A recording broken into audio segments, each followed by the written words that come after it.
मैं doctor Rakesh Kumar, government law college Alwar, LLB first year में मैं आपको पढ़ाऊँगा कॉन्ट्रैक्ट सेकंड। और कॉन्ट्रैक्ट सेकंड में जो टॉपिक है वो एक टॉपिक है आपका पढ़ना है आप contract of indemnity. Contract of indemnity क्या है? यानी क्षति पूर्ति की संविदा। ये क्या है क्षतिपूर्ति की संविदा? लेकिन कॉन्ट्रैक्ट ऑफ इंडेमनिटी क्षतिपूर्ति की संविदा को जानने से पहले आप ये देखिए कि कॉन्ट्रैक्ट क्या है। What do you mean by contract? क्योंकि ये जानना बहुत ज़रूरी है कि जब तक आप कॉन्ट्रैक्ट का मीनिंग नहीं समझेंगे तब तक क्षतिपूर्ति की संविदा आप नहीं समझ पाएंगे। चूँकि आपका ये फर्स्ट ईयर है, इसमें आपको ये बता दूं साथ में कि एलएलबी फर्स्ट ईयर में कॉन्ट्रैक्ट को दो पार्ट में बांटा गया है। एक तो कॉन्ट्रैक्ट सेकंड और दूसरा है contract first. Contract first and contract second. मैं आपको कॉन्ट्रैक्ट सेकंड बता रहा हूँ और कॉन्ट्रैक्ट सेकंड में आपको पढ़ना है क्षतिपूर्ति की संविदा। ये जो कॉन्ट्रैक्ट की परिभाषा है ये कॉन्ट्रैक्ट फर्स्ट में दी गई है। कॉन्ट्रैक्ट फर्स्ट में जो आपको पढ़ना है वो पढ़ना है सेक्शन 1 से लेकर के सेक्शन 75 तक।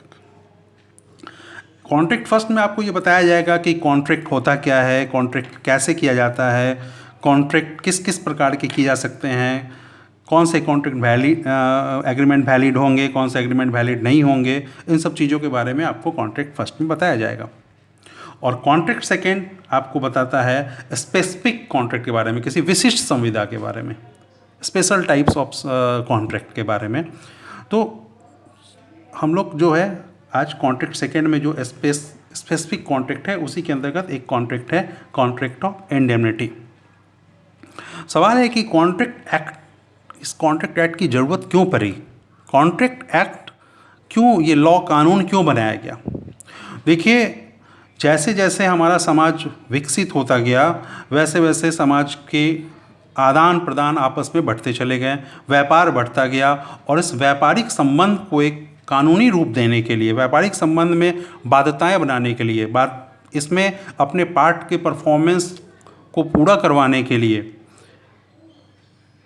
कॉन्ट्रैक्ट एक्ट में कुछ कानून बनाए गए और उसको कॉन्ट्रैक्ट एक्ट में इस तरीके से डाल दिया गया है कि इस कानून के अंतर्गत आप अपने जो बिज़नेस कर रहे हैं उस बिज़नेस में जो आपस में कोई करार कर रहे हैं उस करार में आप इस तरीके से बिज़नेस, ये नियम कानून लगा के बिज़नेस आप करेंगे। तो ये है मोटे मोटे तौर पे कॉन्ट्रैक्ट एक्ट को बनाने का कारण, ताकि लोग करार करके और बाद में पीछे नहीं हटे तो कि दूसरों को उसका नुकसान ना उठाना पड़े। इस तरह का करार न कर लें जो अनिश्चित हो, जिसको पूरा ही नहीं किया जा सकता है। वैसे करार न कर लें जो विधि विरुद्ध हो, जिसका पालन कानून के द्वारा निषिद्ध किया गया हो। तो इन सब चीज़ों के बारे में आप जैसे जैसे कॉन्ट्रैक्ट में पढ़ाई करते जाएंगे वो आप जानते जाएंगे। लेकिन आज मैं आपको थोड़ा बता दूं और वो बता दूं कि ये कॉन्ट्रैक्ट एक्ट में जो फर्स्ट में पढ़ना है, हालांकि सेकंड में आपको स्पेसिफिक कॉन्ट्रैक्ट पढ़ना है, लेकिन स्पेसिफिक कॉन्ट्रैक्ट भी जानने से पहले आपको ये जानना जरूरी है कि कॉन्ट्रैक्ट क्या है। जब आप कॉन्ट्रैक्ट की मीनिंग को देखेंगे तो इसकी परिभाषा जो है वो सेक्शन 2H, कॉन्ट्रैक्ट फर्स्ट में सेक्शन 2H जो है उसमें दी गई है। सेक्शन 2H में कहा गया है an agreement enforceable by law, an agreement enforceable by law. ऐसा करार जो लॉ के द्वारा इनफोर्सिएबल हो वो क्या कहलाएगा? वो कहलाएगा कॉन्ट्रैक्ट।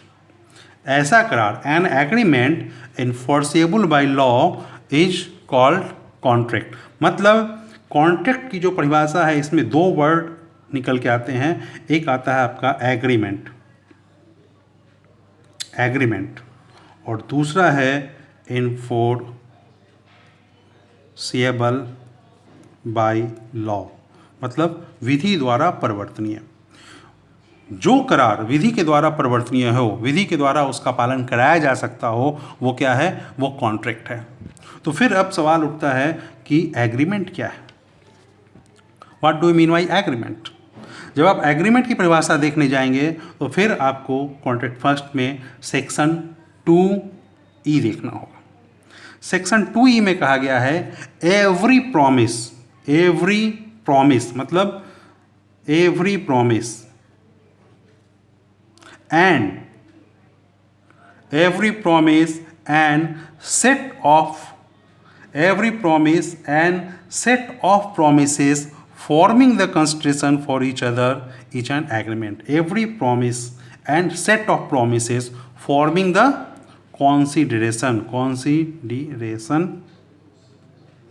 मतलब प्रत्येक जो वचन है या वचनों का संवर्ग जो एक दूसरे के लिए प्रतिफल हो, वो क्या है? एग्रीमेंट है। तो कॉन्ट्रैक्ट को जानने के लिए आप किसको जानना जरूरी है? एग्रीमेंट को। और एग्रीमेंट की परिभाषा कहाँ है? सेक्शन 2E में। सेक्शन 2E में क्या कहा गया कि जो प्रॉमिस है और उस promise every set of promises है और उसके साथ अगर कॉन्स्टिट्यूशन को मिला दिया जाए तो वो क्या बन जाएगा? वो एग्रीमेंट बन जाएगा। तो सवाल है कि प्रॉमिस क्या है? प्रॉमिस कहाँ बताया गया? प्रॉमिस की परिभाषा दी गई है सेक्शन 2B में। सेक्शन 2B में जब देखेंगे तो प्रॉमिस की परिभाषा दी गई है और वहाँ बताया गया है कि when the person to whom the proposal is made, क्या है? पर्सन को प्रपोजल देना होता है। व्हेन द पर्सन, जब कोई एक व्यक्ति किसी दूसरे व्यक्ति को proposal is made signifies his assent, उससे क्या करता है? उसको जो प्रपोजल देता है वो उसकी सहमति प्राप्त करने के लिए, उसकी इच्छा प्राप्त signifies his assent thereto, the proposal is said to be accepted, मतलब वो उसकी सहमति दे दे। A proposal when accepted becomes a promise, मतलब कोई आदमी किसी को प्रपोजल देता है और प्रपोजल जब क्या हो जाता है? वो एक्सेप्टेड हो जाता है। प्रपोजल एक्सेप्टेड हो जाता है जब कोई व्यक्ति किसी दूसरे व्यक्ति को प्रपोजल देता है और प्रपोजल इस उद्देश्य से देता है कि वो उसको ग्रहण करे, वो उसको स्वीकार करे, और उस प्रपोजल को जैसे ही वो दूसरा व्यक्ति स्वीकार कर लेता है, एक्सेप्ट कर लेता है, तो वो क्या कहलाता है? वो प्रॉमिस कहलाता है। ये मैं मोटे तौर पे आपको बता रहा हूँ, आप कॉन्ट्रैक्ट फर्स्ट में इसको पढ़ेंगे। तो ये है प्रपोजल। अब सवाल है प्रपोजल क्या है? प्रपोजल की परिभाषा कहाँ दी गई है? सेक्शन 2A में। सेक्शन 2A में अब जाएंगे तो वहाँ पे प्रपोजल कहा गया है, वहाँ पे कहा गया है when one person signifies to another his willingness to do और to abstain from doing anything with a view to obtaining the assent of that other to such act और abstinence, he is said to be make a proposal. मतलब कोई एक व्यक्ति किसी दूसरे व्यक्ति को किसी कार्य को करने से या उसको न करने से, मतलब उस कार्य को से परिवर्त रहने की, और ऐसा कुछ संज्ञापित करता है, ऐसा कुछ बात उस व्यक्ति तक संज्ञापित करता है कि वो उस पर अपना एसेंट दे, अपनी रजामंदी दे, और ऐसी सोच के साथ उसको भेजता है उसके पास कि भाई आप किसी कार्य को कीजिए या इस कार्य को करने से रुक जाइए, प्रवृत्त रहिए, और आप इस पे आप अपना रजामंदी दीजिए। और ऐसे कार्य या ऐसी प्रवृत्ति को अभिप्राप्त करने की दृष्टि से जब उसको भेजता है तो कहा जाता है कि उसने प्रपोजल रखा, प्रस्थापना रखा कि आप इसको, हमारे इस प्रपोजल को मैं आपको पास रखता हूँ।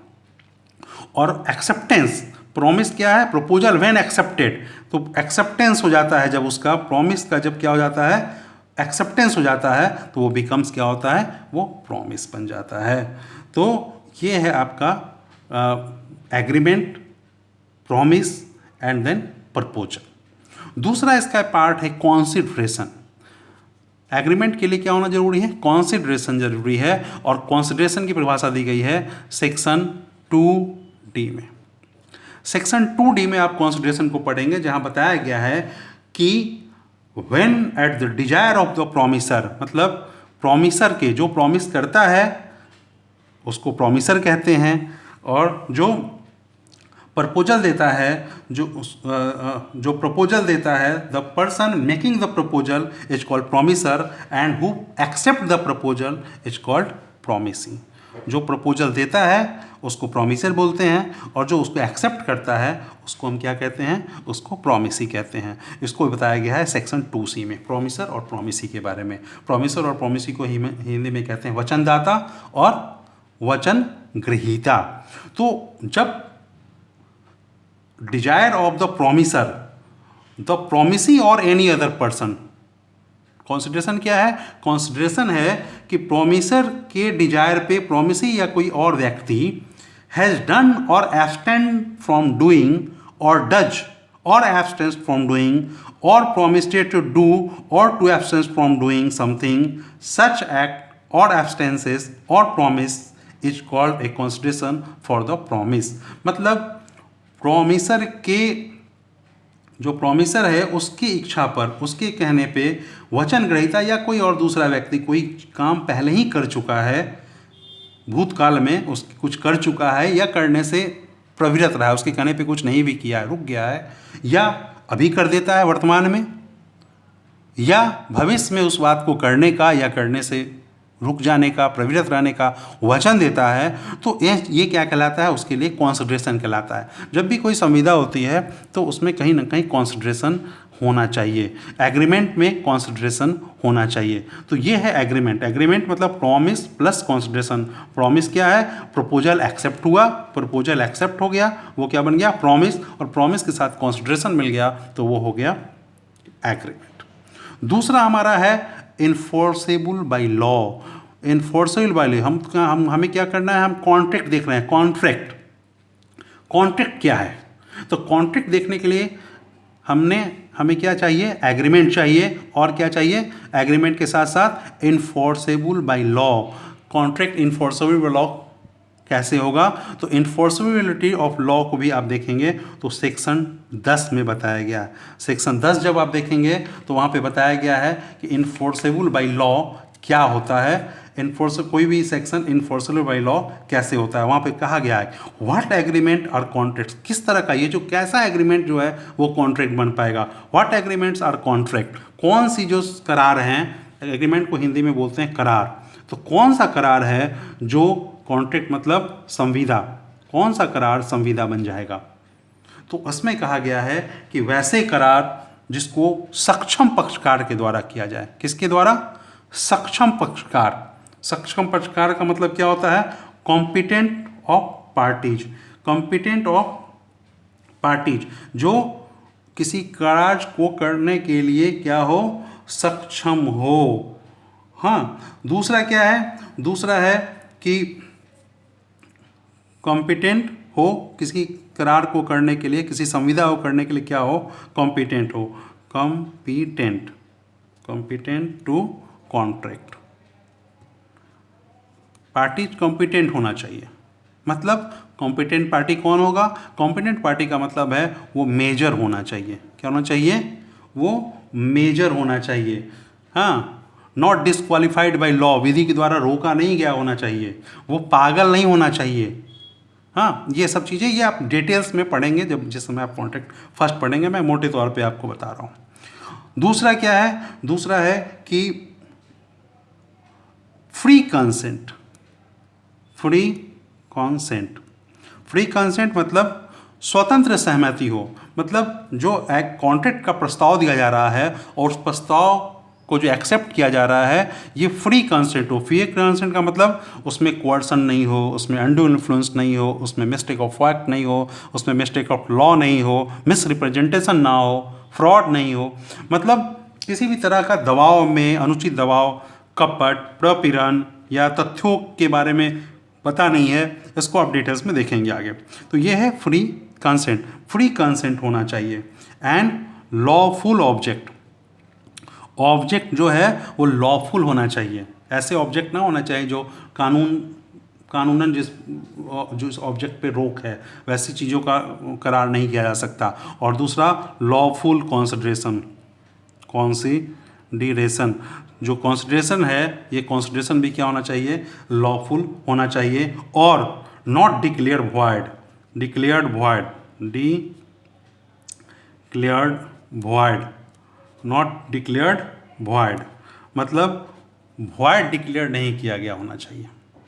तो ये चीज़ें हैं जो आपको बताया गया कि क्या होता है कॉन्ट्रैक्ट।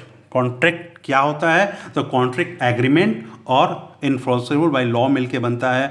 एग्रीमेंट क्या होता है? एग्रीमेंट प्रॉमिस और कंसिडरेशन के मिलने से बनता है। और प्रॉमिस क्या है? जो प्रपोजल और acceptance, when proposal accepted becomes a promise, ये एग्रीमेंट है। और इन्फोर्सिबिलिटी लॉ क्या है? वो सेक्शन 10 में है। ये है मोटे तौर पे कॉन्ट्रैक्ट, जिसको हम लोग देखेंगे आगे। चूँकि मैंने ये आपको शॉर्ट में इसलिए बताया क्योंकि हम लोग जब कॉन्ट्रैक्ट सेकंड में पढ़ने जा रहे हैं क्षतिपूर्ति की संविदा, तो संविदा क्या है ये मालूम होना चाहिए। और क्षतिपूर्ति की संविदा, कॉन्ट्रैक्ट ऑफ इंडेमनिटी, इसको हम लोग नेक्स्ट क्लास में देख लेंगे कि अब कॉन्ट्रैक्ट ऑफ इंडेमनिटी क्या है। ये समझने में आपको कोई दिक्कत नहीं होगी क्योंकि आपने ये देख लिया कि संविदा क्या है। क्या है संविदा? An agreement enforceable by law is called contract. Agreement क्या है? Every promise and every set of promise forming the consideration to each other is called agreement. And agreement plus enforceable by law is called contract. And agreements कब होता है? वह एक आदमी जब कोई अपना प्रपोजल रखता है और वो प्रपोजल जब एक्सेप्टेड हो जाता है, वो बिकम्स क्या होता है? प्रॉमिस बन जाता है। जैसे मान लीजिए किसी व्यक्ति ए ने बी को कहा कि मैं अपना घर, वो क्या कर रहा है? प्रपोजल रख रहा है, मैं अपना घर तुम्हें 5 लाख में बेचना चाहता हूँ, क्या तुम उसको खरीदोगे? और इसका इंटेंशन भी है कि वो उस पर सहमति दे दे खरीदने की। वो बी कहता है yes I accepted your offer, आपके प्रपोजल को हम एक्सेप्ट करते हैं, मैं इसको खरीदना चाहता हूँ। अब क्या हो गया? ये प्रॉमिस बन गया। अब ये प्रॉमिस क्या है? ये प्रॉमिस के साथ कंसिडरेशन लगा हुआ है क्योंकि इसमें मूल्य है, इसमें मूल्य है, घर है वो 5 लाख रुपया है। और ये चूंकि इन्फोर्सबाल लॉ है, कहीं से भी ये विधि विरुद्ध नहीं है क्योंकि ए जो है वो मेजर है। ए क्या है? पागल नहीं है। ए जिसने प्रपोजल दिया है बी से, वो भी मेजर है, पागल नहीं है। और दोनों जो है विधि के द्वारा संविदा करने के लिए रोका भी नहीं गया है उन्हें, और किसी भी तरह का कोई रोक नहीं है। तो कंसिडरेशन में विधिपूर्ण है, ऑब्जेक्ट घर विधिपूर्ण है। कोई ऐसी गांजा और शराब का कोई जहाँ पे रोक है, जैसे बिहार में शराब की बिक्री पे रोक है, और वहाँ अगर हम ये कहते हैं कि मैं तुम्हें शराब बेचना चाहता हूँ, तो वो क्या है? ऑब्जेक्ट अनलॉफुल है। अनलॉफुल ऑब्जेक्ट होगा तो वो कॉन्ट्रैक्ट वहाँ नहीं हो पाएगा। तो ऑब्जेक्ट लॉफुल होना चाहिए। तो ऑब्जेक्ट भी लॉफुल है, इसलिए ये क्या बन जाएगा? ये कॉन्ट्रैक्ट बन जाएगा क्योंकि यहाँ सारी चीज़ें सेक्शन 10 जो है इन्फोर्सेबल लॉ को ये फुलफिल कर रहा है। अब घर बेच सकते हैं किसी को। तो ये था कॉन्ट्रैक्ट की परिभाषा। हम लोग कॉन्ट्रैक्ट ऑफ इंडेमनिटी को देखेंगे। तो नेक्स्ट जो हमारा वीडियो होगा उसमें हम लोग कॉन्ट्रैक्ट ऑफ इंडेमनिटी देखेंगे। Thank you.